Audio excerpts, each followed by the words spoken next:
할렐루야. 네, 오늘도 하나님께서 저와 여러분들에게 놀라우신 은혜를 더하시기를 축복합니다. 네, 사도행전 오늘 14번째 하늘의 별이 된 순교자 스데반, 이 제목을 통해서 함께 은혜 나누기를 원합니다. 지금까지 저희가 사도행전을 통해서 초대교회 역사의 발자취를 한 걸음씩 한 걸음씩 살펴보고 있습니다. 최초의 교회, 바로 예루살렘 교회입니다. 지금 예루살렘 교회가 어떻게 탄생했고 성장하고 부흥하고 있는지, 또한 앞으로 예루살렘 교회가 어떤 좌절과 어려움을 경험했는지에 관한 이야기를 통해서 우리 시대에 교회를 세워나가시는 하나님의 이끄심과 섭리를 우리가 함께 배워나가기를 원합니다. 여러분, 교회는 주님이 세우십니다. 왜냐하면 교회는 우리 것이 아니라 주님의 것이기 때문에 주님이 교회를 세우십니다. 그런데 실제적인 이 현장에서 그 역할을 감당하는 존재는 바로 인생 사람입니다.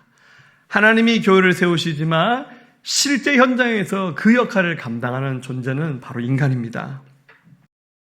굳이 이분법적으로 설명할 필요는 없지만 워낙 로마 카톨릭에서 성직자, 평신도 이런 개념을 좀 나눠놨습니다만, 하나님 앞에 쓰임받는 사역자들을 굳이 분류한다면 저처럼 목양하는 목회자 사역자가 있고, 세상 일과 주님 일을 겸해서 병행하는 평신도 사역자들이 있습니다. 저도 목회하면서 또 성경 읽으면서 우리 교회 목양하는 이 터 위에 정말로 탁월한, 정말 품격 있는 평신도 사역자가 많이 세워졌으면 좋겠다. 이게 저희 개인적인 바람입니다.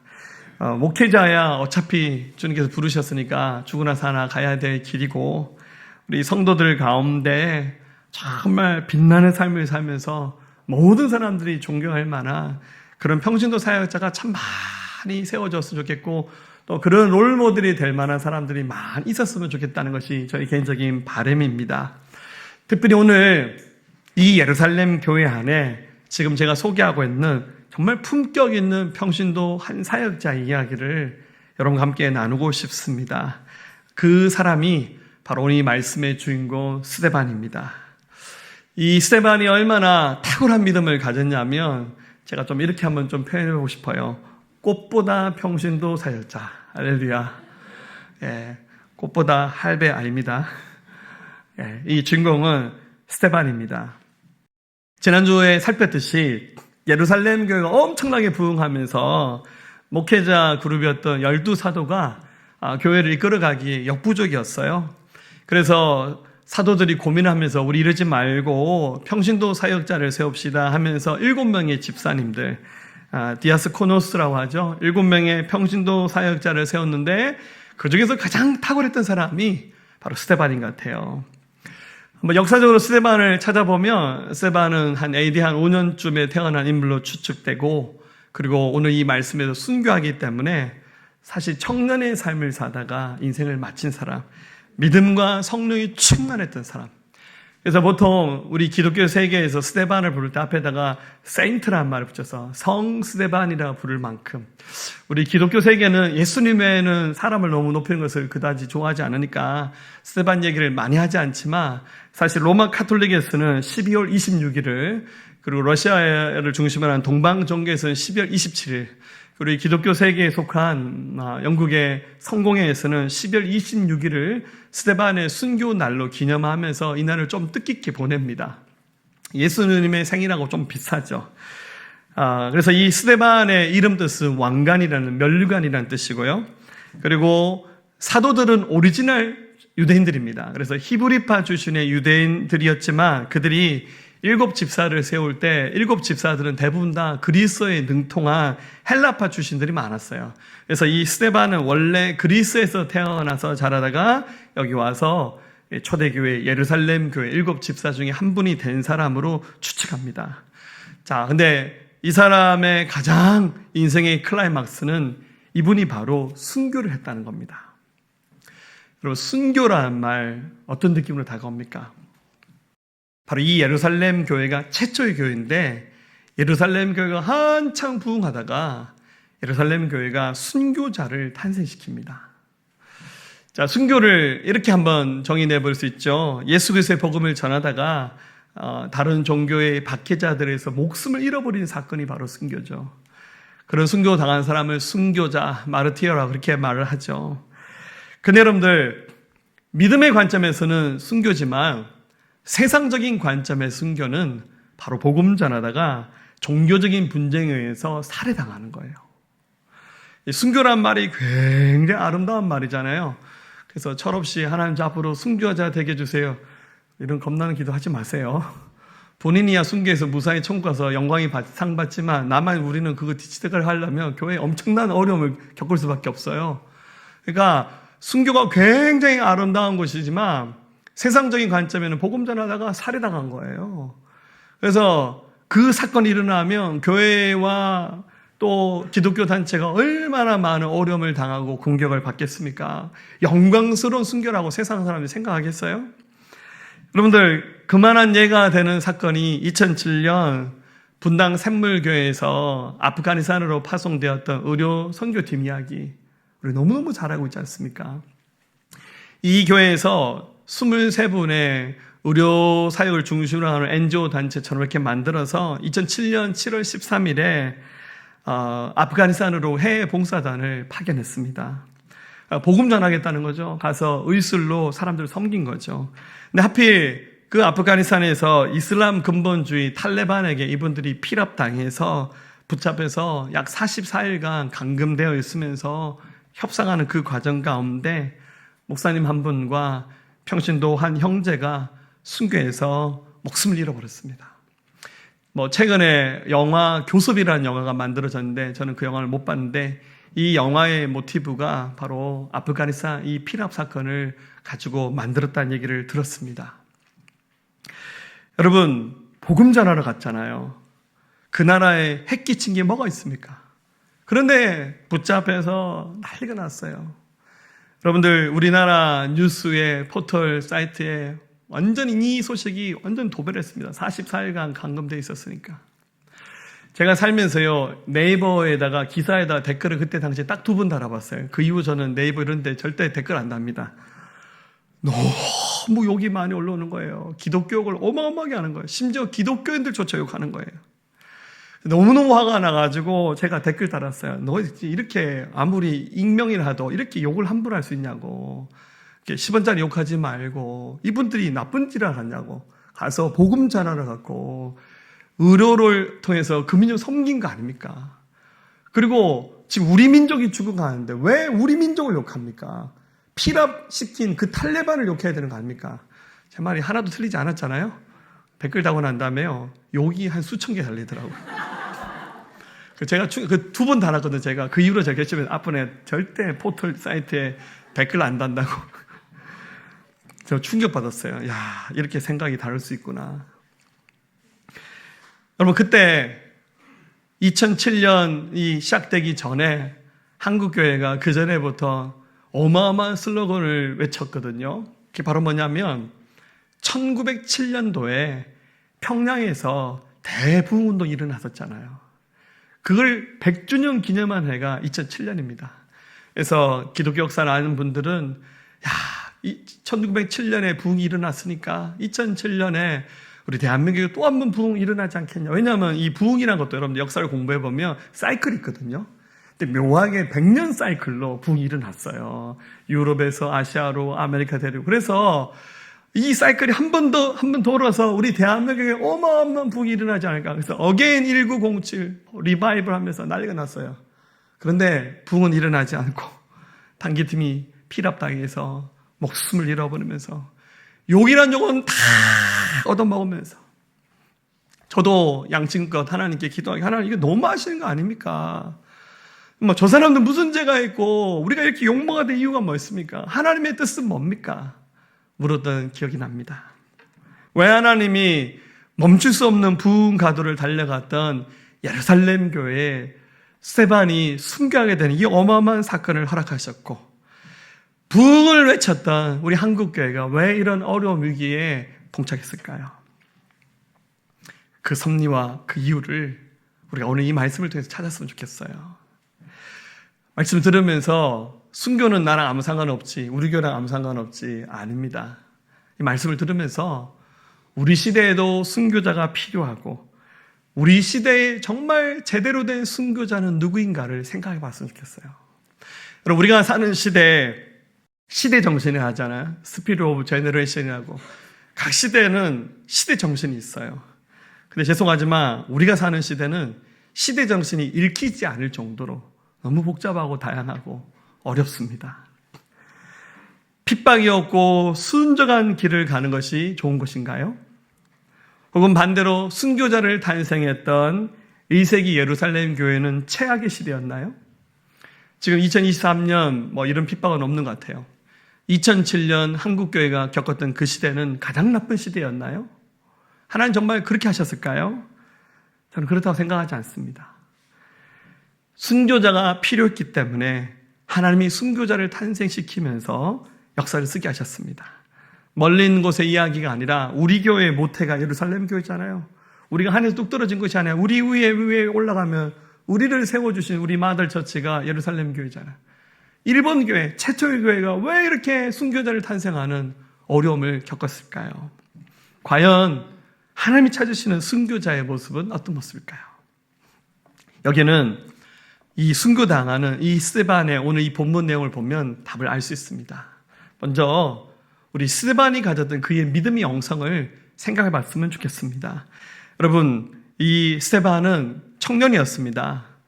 굉장히 성령 충만하고 탁월한 사람이었고 그의 말과 행동을 보면 너무너무 아름다운 믿음의 사람이었어요.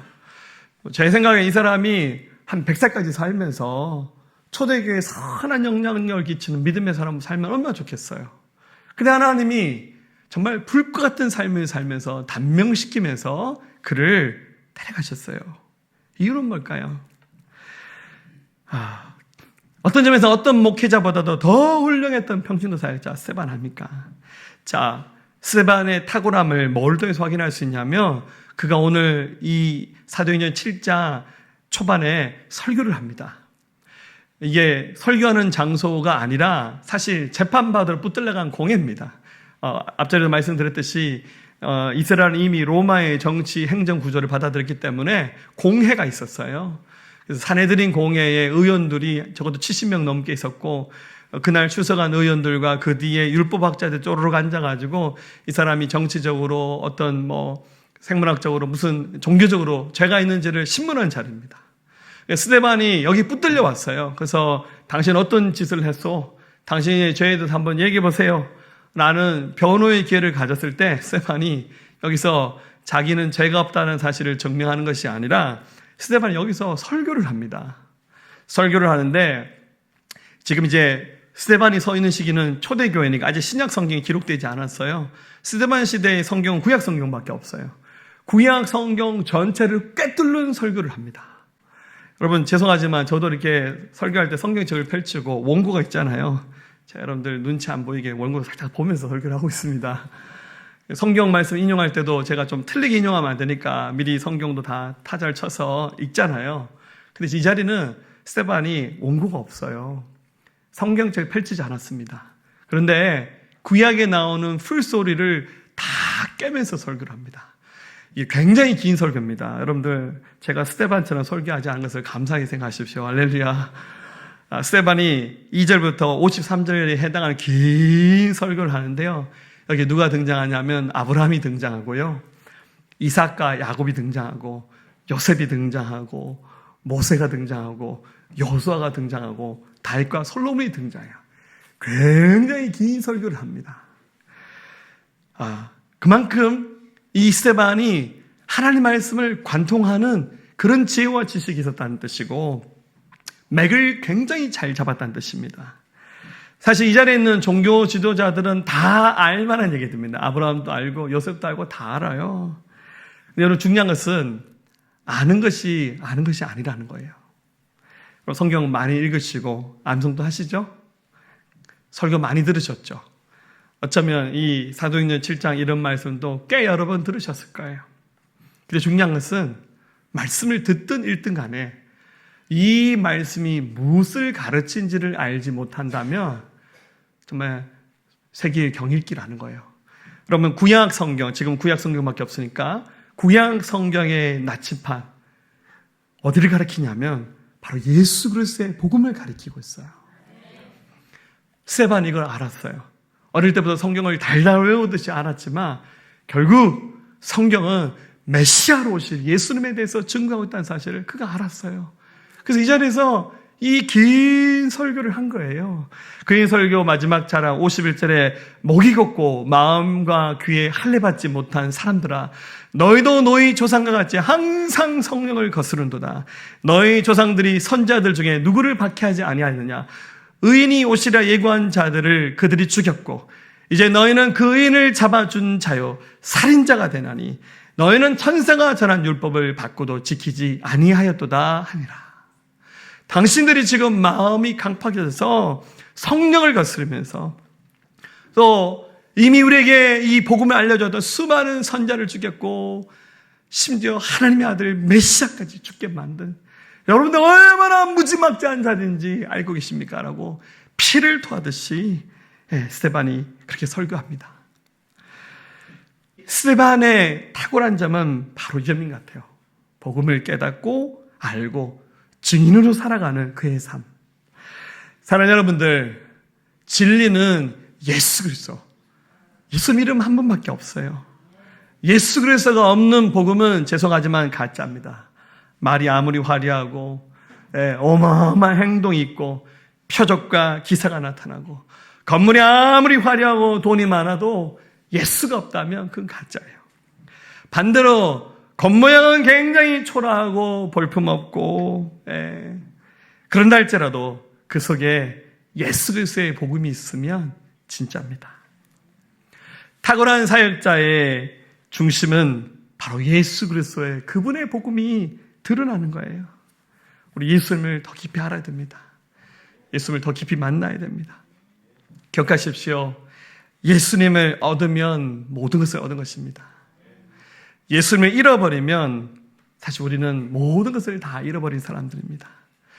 여러분에게 예수님이 있다라는 확신만 있으시다면 저와 여러분들은 이 세상에서 가장 복받은 사람들입니다. 할렐루야. 그 사람이 가장 탁월한 사람들입니다. 스데반이 이 자리에 설 수 있었던 이유는 그 안에 진리 대신 복음이 있었기 때문입니다. 아직도 진리 대신 예수 그리스도를 만나지 못한 분들 계시다면 복음의 주인공 대신 우리 예수님 꼭 만나시기를 우리 주님의 이름으로 축원합니다. 자, 이제 스데반의 설교가 끝이 나고 드디어 이제 스데반이 순교하는 순간이 다가옵니다. 저는 이 스데반의 순교를 그가 하늘이 별이 되었다 이렇게 표현하고 싶어요. 예전에 아는 어떤 목사님 그러시대요. 자기 그 딸이 있었는데 시집가기 얼마 전에 교통사고로 갑자기 세상을 떠났답니다. 그 상실감과 아픔은 말로 표현할 수 없죠. 그래서 목사님이 저한테 그러더라고요. 목사님, 내가 솔직히 부끄러운데 내 목양치에다 내가 소주를 싸놨다고. 그래서 밤에 사람들 다 돌아가고 난 다음에 혼자서 밤마다 소주 2병씩 마셨다고. 그러면서 제가 그거 목사님 왜 그러셨어요? 묻고 싶진 않더라고요. 얼마나 힘드셨으면 그랬을까. 정말 어린 딸을 잃어버린 그 아픔과 상실감은 말로 표현할 수 없죠. 근데 어느 날 그 서점에 가서 책을 이렇게 보고 있었는데 그 책에 이렇게 책들이 이렇게 진열되어 있잖아요. 어느 그 책을 펼쳤는데 그 책이 이렇게 꽃 사진이 나오는 그런 책이었는데 거기 예쁜 꽃이 이렇게 칼라 사진으로 이렇게 인쇄되어 있는 그런 사진을 보면서 하나님께서 마음에 감동 주시더라고요. 데려간 너의 딸이 천국의 꽃밭에서 가장 아름다운 꽃이 되었다고. 그러면서 그 서점에서 뭐 옆에 사람들 지나가는 거 신경 쓰지 않고 거기서 막 자지러져서 혼자서 대성통곡하고 울었다고 그러시더라고요. 순교가 세상적인 말로는 살해당한 겁니다. 그러나 하나님의 관점에서는 어쩌면 하늘이 별이 된 건지도 몰라요. 다니엘서 12장 3절에 이런 말씀 있죠. 지혜 있는 자는 궁창의 빛과 같이 빛날 것이요 많은 사람을 옳은 대로 돌아오게 한 자는 별과 같이 영원토록 빛나리라. 스데반이 별이 되는 순간입니다. 그의 설교가 끝이 났죠? 다 은혜 받으면 좋겠죠. 근데 제가 보니까요, 목회 보니까 예수님이 설교하셔도 은혜 못 받는 사람 은혜 못 받을 것 같아요. 예수님이 설교하셔도 좋은 사람은 졸아요. 네, 그러니까 여러분들 제가 설교 너무 못한다고 너무 미워하지 마세요. 이 스데반의 설교를 듣고 사람들의 반응이 극과 극인데 굉장히 은혜 받는 사람도 있지만 마음에 막 분노가 생겨난 사람도 있었습니다. 54절, 그들이 이 말을 듣고 마음에 찔려 그를 향하여 이를 갈거늘. 여기 모든 사람의 모습이 다 이렇게 묘사되어 있는 건 아닌데 한쪽 구석에서는 은혜 받고 맞아요 이런 사람도 있었겠지만 어떤 사람들은 마음에 찔리면 회개하면 되잖아요. 근데 마음에 찔리면서 이를 가는 거예요. 막 분해하는 거예요. 도대체 왜 저런 설교하고 말도 안 얘기하냐고. 예수님이 메시아 하나님의 아들이라니까 스데반의 설교가 딱 듣기 싫었어요. 여러분, 우리 시대도 마찬가지입니다. 말씀을 듣는 사람들의 반응이 극과 극이에요. 은혜 받는 사람 있는가 하면 말씀을 들으면서 굉장히 꼬아 들으면서 이를 가는 사람이 있어요. 여러분, 길을 닫으면 이런 현상이 나타난다고 생각합니다. 그래서 말씀을 잘 듣고 은혜 받는 사람이 최고의 축복의 사람이에요. 예수님도 말씀하셨죠? 마가복음 9장 40절에 우리를 반대하지 않는 자는 우리를 위하는 자다. 그러니까 마음에 부드럽고 겸손한 마음이 들어서 말씀을 들을 수 있는 귀가 있는 사람이 복 있는 사람입니다. 근데 안타깝게 이 스데반의 설교를 듣고는 방향이 정반대로 가서 사람들이 막 분노하니까 스데반도 눈치가 있잖아요. 얼굴 표정 보면 이거 별로 안 먹히는구나. 얼굴 보니까 살기가 등등해요. 맞아 죽을 수도 있겠구나. 스데반이 직감합니다. 그러나 스데반은 두려워하거나 요동치지 않습니다. 왜냐하면 그 순간 하나님이 스데반의 영안을 열어주셨어요. 말씀 볼까요? 55절, 56절 같이 봅니다. 스데반이 성령 충만하여 하늘을 우러러 주목하여 하나님 영광과 미 예수께서 하나님 우편에 서신 것을 보고 말하되 보라 하늘이 열리고 인자가 하나님 우편에 서신 것을 보노라 한대. 아멘. 굉장히 신비한 체험을 스데반이 합니다. 우리가 평상시에는 육의 눈으로 세상 쳐다보잖아요. 영의 눈이 열려서 맨날 천사 보고 주님 보면 그것도 늘 좋은 것만은 아닙니다, 여러분들. 겁나서 신앙생활 못하실 거예요, 여러분들. 그런데 저도 이 순간만큼 하나님이 스데반의 영의 눈을 열어버리셨어요. 그래서 이 보이는 물질 세계가 아니 하나님의 세계가 그냥 보였어요. 바로 눈앞에 천국이 보였어요. 그리고 천국에 그 보좌 앉아 계신 주님을 봤는데, 여러분 요한계시를 보면 천국에 간 묘사가 나오잖아요. 그 앞에 수정과 같은 바다 같은 강이 흐르고 있고 하나님 보좌 옆에 수종드는 천사가 있고 그 뒤에 무지개가 떠 있는 장면들도 나오고 그 위에 장로들, 사도들이 앉아 있는 그런 장면, 하늘의 예배 장면이 성경에 나오잖아요. 그 장면을 스데반이 봤어요. 현실은 지옥 같은데, 현실은 지금 맞아 죽는 순간인데 영안이 열려서 천국을 보니 주님이 그냥 벌떡 서셔서 그 장면을 보고 있는 거예요. 스데반의 그 최고 위기 순간 주님 보고 계신 거예요. 우리에게 이런 믿음이 필요해요. 현실의 삶은 척박합니다. 우리를 누르는 감정과 생각이 엄청나게 많고요. 우리를 위협하는 현실, 사건, 사고들도 굉장히 많습니다. 그런데 믿음의 눈을 떠서 보면 역시 굉장히 다르게 보이는 거예요. 여러분, 영안이 열린다는 뜻이 뭐겠습니까? 꼭 여러분 천사 보고 하늘나라 이리 보는 거 그런 체험도 하시면 좋겠지만 정말 영안이 열린다는 의미는 하나님의 섭리를 이해하게 되는 믿음을 갖게 되는 겁니다. 여러분, 스데반이 앞서 설교했던 이 등장했던 많은 믿음의 사람들, 이들은 성경책도 없고요. 아직 교회가 이 세상에 만들어지지도 않았어요. 성전도 없어요. 그냥 혼자 아날로그로 신앙생활 하는 거예요. 근데 다 어떻게 했습니까? 믿음의 눈이 열려져서 하나님 봤잖아요. 스데반의 설교에 등장했던 아브라함 어땠습니까? 하나님이 아브라함에게 야, 너 고향 떠나서 내가 너에게 지시할 땅으로 가라. 그래서 어떻게 합니까? 하나님 말씀에 의지해서 자기 고향 땅을 떠나서 친척들, 가족들 다 뒤로 하고 그 가나안 땅으로 들어갑니다. 오늘 말씀 3절, 이르되 내 고향과 친척을 떠나 내가 내게 보일 땅으로 가라 하시니 아브라함이 갈대아 사람의 땅을 떠나 하란에 거하다가 그의 아버지가 죽음에 하나님이 그를 거기서 너희 지금 사는 이 땅으로 옮기셨느니라. 여러분, 그 가나안 땅에 들어갈 때 누가 땅 준다고 약속한 사람도 없고요. 가면 어서 오세요 환영한 사람도 없어요.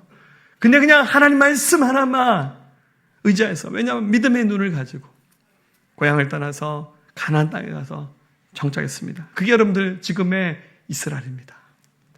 그의 증손자죠, 요셉. 하나님의 섭리로 이집트의 총리가 됩니다.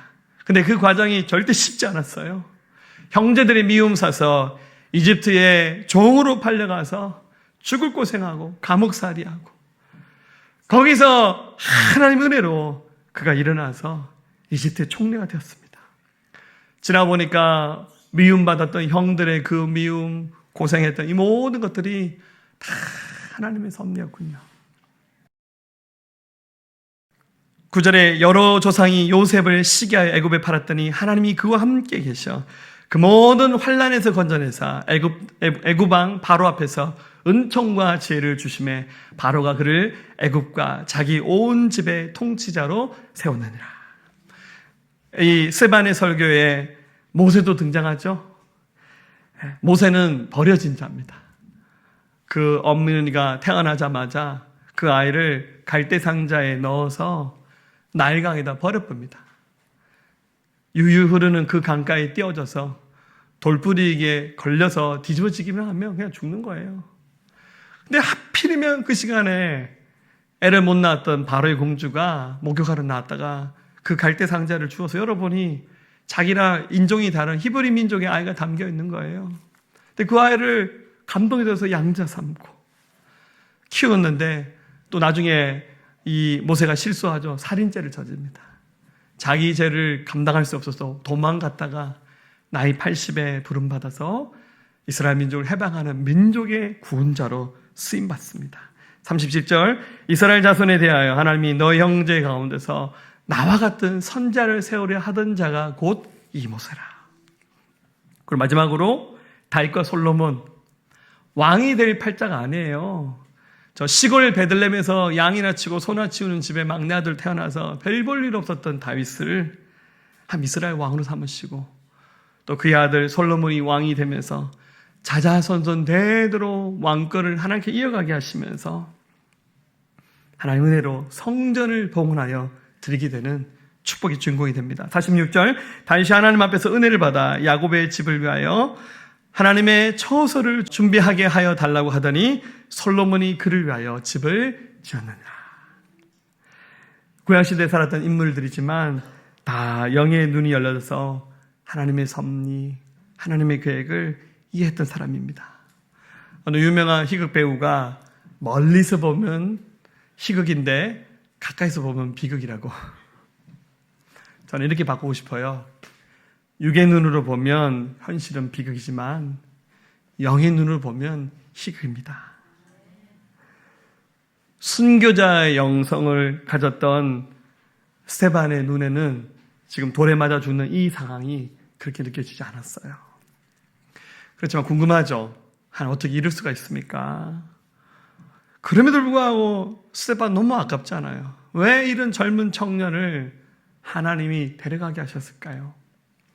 그 이유를 알 수 있는 사건이 여기서 하나 더 일어나는데, 여러분 스데반이 죽고 난 다음 그의 옷을 사람들이 벗겨서 앞에다가 던져버리는데 하필이면 스데반의 옷을 주워 잡는 사람이 있습니다. 그 사람이 바로 사울입니다. 57절 그들이 큰 소리를 지르며 길을 막고 일제히 그에게 달려들어 성 밖으로 내치고 돌로 칠세 증인들이 옷을 벗어 사울이라 하는 청년의 발 앞에 두니라. 여러분 스데반이 순교당하고 난 다음 그의 너덜너덜해진 그 옷을 피가 묻은 옷이죠. 그 옷을 하필이면 그 많고 많은 사람 가운데 그 자리에 있었던 사울이라는 청년 앞에다가 그 옷을 둡니다. 희한하죠? 아무도 그렇게 시킨 사람도 없었는데 이 청년이 그 옷 내가 가져가겠다 말하지도 않았어요. 이 사울이라는 청년이 누굽니까? 나중에 예수님 믿고 변화된 삶을 살아서 이름을 개명합니다. 우리가 잘 아는 바울입니다. 사도가 되고 최초의 선교사가 되어서 1세기 기독교 역사를 바꾸는 그 중심에서 쓰임받았던 사람, 바울 사도의 탄생 가운데 영향을 끼치게 된 사건이 바로 스데반의 순교입니다. 근데 지금 이 사람 예수님 안 믿는 사람이에요. 심지어 8장 1절을 보니까 사울은 그가 죽임당함을 마땅히 여기더라. 못된 사람이에요. 지금 이 순간에는 예수 안 믿을 뿐만 아니라 신앙을 따라서 사람 죽는데 사람 죽는 걸 찬성하고 마땅히 여기는 이게 정말 사람으로서 할 수 있는 짓이 아니잖아요. 여러분, 스데반이 순교했던 사건이 과연 우연이겠습니까? 제가 모티브 찾은 건 하나예요. 사울의 출현, 탄생을 이끌게 된 하나의 계기. 그러나 제가 계산하지 못하고 생각하지 못하는 더 어마어마한 하나님의 생각이 있을 것 같아요. 앞서 분당 샘물교회 피랍 사건 얘기했죠. 여러분, 그 일 이후에 어떤 일이 나신지 아십니까? 물론 2007년도에는 한국이 엄청나게 깨졌습니다. 욕이란 욕은 다 얻어먹었어요. 그리고 교회들 단기 선교 보낸달라면 다 마음이 일찍 들고 선교사 파송하는 것에서 굉장히 많은 어려움을 겪었습니다. 그런데 여러분, 지금 전 세계에서 가장 빠르게 복음을 받아들인 나라, 여러분 1위가 이란입니다. 1년에 19% 이상 성장하고 2위가 아프가니스탄입니다. 특히 이제 이란과 그 아프가니스탄에 있는 무슬림들 가운데 이제 파벌이 좀 돼 시아파라 그러죠. 원래 시아파들은 좀 영적 체험을 많이 한 사람들이에요. 근데 그 시아파 출신의 그리스도인들의 간증을 들어보면요, 기가 막힌 간증들 많아요. 예수님 영적으로 만났다는 간증들 어마어마합니다. 자기가 환상 가운데 예수님 만났다는 얘기, 감옥에 갇힐 때 주님이 자기를 구출했다는 얘기, 여러분, 우리 대한민국이 아프가니스탄에 두 분이 순교의 피를 흘린 거, 여러분 그거 절대 공짜 아닙니다. 하나님이 그 순교의 피를 받으셔서 정말 아마 나중에 아프가니스탄에 정신 차리면 우리한테 좀 빚진 자의 마음을 가져야 될 것 같아요. 우리가 그들을 섬겼어요. 하나님이 이 순교를 절대 헛되이 받지 않으셨습니다. 자, 이제 말씀 마지막에 드디어 순교하는 스데반의 모습을 보게 됩니다. 사람들이 돌을 하나씩 집어듭니다. 아직 정식 재판이 끝나지 않았는데 어떻게 이럴 수가 있습니까? 사형이라는 선고도 없었어요. 그리고 재판을 한 번만에 끝내는 그런 무지막지한 재판이었습니까? 그런데 사람들이요, 이 불법적인 재판이 진행되는 동안 분을 참지 못하고 사람들이 돌멩이 하나씩 집어들고는 스데반을 향해서 돌을 집어던집니다. 59절, 그들이 돌로 스데반을 치니 스데반이 부르짖으되 주 예수여 내 영혼을 받으시옵소서 하고, 돌에 맞아 죽는 이 순간 스데반은 굉장히 차분했고요, 두려워하지 않았습니다. 예수님께 기도하기를 주 예수님 나의 영혼을 받아주십시오. 심지어 스데반의 기도는 이렇게 끝나지 않고요, 자기를 향해서 돌을 치는 사람들 향해서 용서의 기도를 올려드립니다. 60절 같이 읽어볼까요? 무릎을 꿇고 크게 불러 이르되 주여 이 죄를 그들에게 돌리지 마옵소서 이 말을 하고 자니라. 스데반이 자기를 향해서 돌멩이 던진 사람들 향해서 주님 저들을 용서해 주시고 저들의 죄를 저들에게 돌리지 마세요. 그러면서 그가 그 자리에 순교하는데, 이 말씀의 기록자였던 누가는 그 스데반의 죽음을 뭐로 표현합니까? 죽었다 말하지 않고 잔다 말합니다. asleep이라 말합니다. 그 말은 그의 얼굴이 자는 것인지 죽은 것인지 구분되지 않을 만큼 굉장히 평안했다는 거예요. 저는 예수님 믿는 분들 인종하시는 걸 많이 봤는데요, 정말 예수님 잘 믿는 분들은 대부분 다 굉장히 편안하게 돌아가시더라고요. 제가 깜짝 놀랐어요. 돌아가셨나? 돌아가셨는지 살아계신지 구분이 안 될 만큼 이 스데반의 마지막 순교는 그랬던 것 같아요. 또 그만큼 삶과 죽음의 경계가 멀리 있지 않고 가까이 있다는 것을 보여주는 거죠. 여러분, 주님이 아무개 그만 돌아와 하면 그냥 문 열고 가는 거예요. 이렇게. 우리 육은 이제 자연으로 돌려보내고 우리 영혼은 주님께 돌아가는 겁니다. 그게 여러분들 우리가 맞이하게 될 죽음입니다. 할 수만 있다면 순교하지 마세요. 본인은 영광의 멸류관 받지만 우리는 감당할 수 없어요. 아무나 순교하는 것도 아닙니다. 걱정하지 마시고요. 언젠가 주님께 돌아가게 될 것인데 꼭 이렇게 돌에 맞아 죽는 순교가 아니라 순교자의 영성을 가지고 살아야 됩니다. 요한계시록에 천국을 묘사하는 장면이 꽤 많이 나오는데 요한이 천국의 예배를 묘사할 때 예수님 보좌 가장 가까이 있는 한 그룹을 소개하는데요. 읽어보세요. 거기 있는 사람들은 다 순교자들이었어요. 우리 다니엘 12장 3절을 다시 읽어볼까요? 지혜 있는 자는 궁창의 빛과 같이 빛날 것이요 많은 사람을 옳은 대로 돌아가게 한 자는 별과 같이 영원토록 빛나리라. 아멘. 우리는 순교자의 영성을 가지고 살아야 됩니다. 시대 정신조차 읽혀지지 않는 혼탁한 세상, 이 세상 마지막 날 얼마 남지 않았습니다. 우리보다 앞서 살았던 수많은 믿음의 사람들, 우리 에스더도 그랬잖아요. 에스더 4장 16절에 이렇게 금식한 후에 규례를 어기고 왕에게 나아가리니 죽으면 죽으리다. 죽으면 죽으리라. 이게 여러분들 순교자의 영성 아닙니까? 제가 신학교 다니던 시절 졸업할 무렵에 영성학이라는 과목을 들었습니다. 제목도 어렵죠? 가르쳤던 교수님 최봉기 교수님이라고, 지금 살아계신지 모르겠어요. 수업이 굉장히 어려웠어요. 그러니까 20대인 제가 듣기에는 감당할 수 없는 내용들이었어요. 지금 생각해보면 도저히 무슨 얘기인지 모르겠더라고요. 근데 지금에 와서 우리 그 최봉기 교수님의 책을 읽으면서 그때 얘기가 이런 얘기였구나 조금 철이 드니까. 수업이 끝나갈 무렵 교수님이 이런 얘기 하시더라고요. 영성을 가르치면서 마지막 결론은 순교자였습니다. 우리 시대에 진정한 순교자가 있습니까? 우리 시대의 순교자는 스스로 가난해질 수 있는 사람이 순교자입니다. 이게 한 학기 강의하셨던 교수님의 마지막 결론이었습니다. 사랑하는 여러분들, 예수님 때문에 우리 자신을 낮추고 가난해질 수도 있고, 예수님 때문에 욕먹을 수도 있고, 예수님 때문에 비천에 처할 수도 있고, 영광과 욕됨이 함께 병행하는 길, 이 길이 바로 우리가 가야 될 길이고, 우리 시대의 순교자의 영성을 가지고 우리가 가야 될 우리의 길입니다. 기억하십시오. 우리 사역자입니다. 스데반의 영성을 받아서 하늘의 별이 되는 삶을 살아가시면서 우리 주님 영광이 될 수 있기를 우리 주님의 이름으로 축원합니다.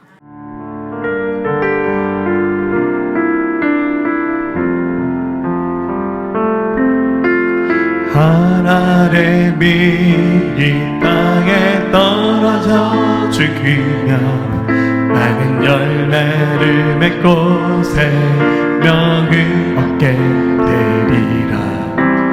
기꺼이 날 버리고 주위에 죽으면 놀라운 부흥의 역사 주가 이루시리라. 하나님의 빛 이 땅에 떨어져 죽으면 많은 열매를 맺고 생명이 얻게 되리라.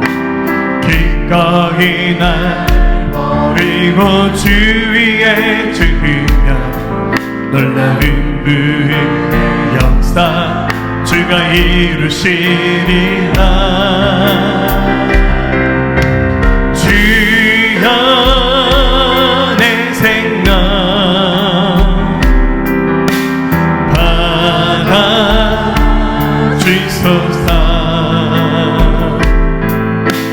이 땅에서 거짓말 되어 생명의 열매를 맺으리. 나 원합니다.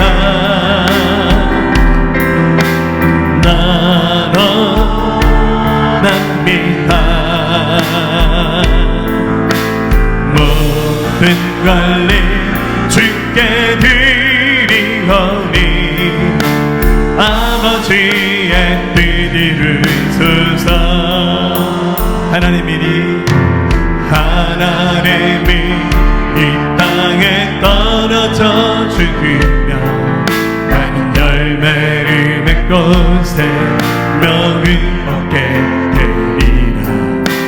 기꺼이 나 버리고 주 위에 죽으며 놀라운 그의 역사 주가 이루시리라.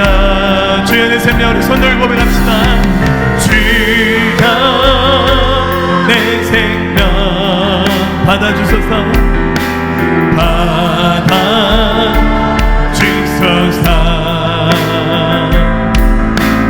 이 땅에서 거짓이 날 내어 생명의 열매를 맺으리. 난 원합니다. 난 원합니다. 난 원합니다. 모든 권리 주께 드리오니 아버지의 뜻을 이루소서. 주여 내 생명 받아주소서. 주여 내 생명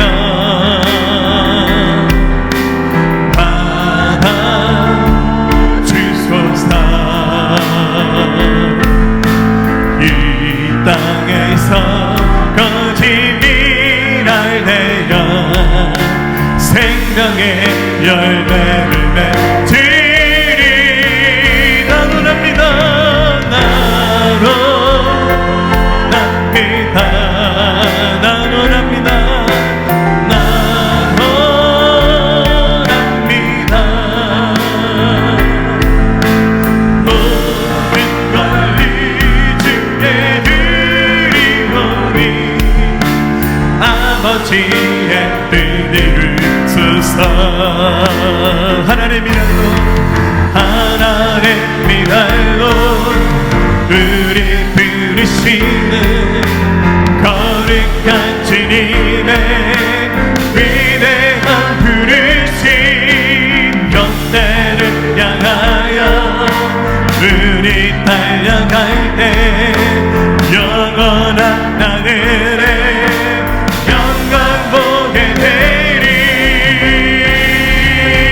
주여 내 생명 주여 내 생명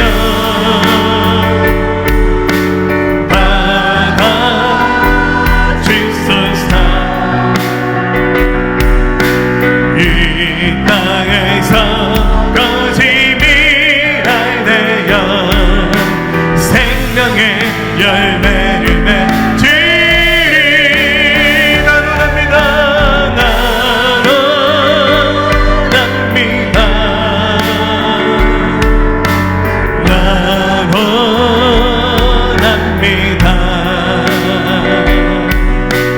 모든 권리 주께 드리오니 아버지의 뜻 이루소서.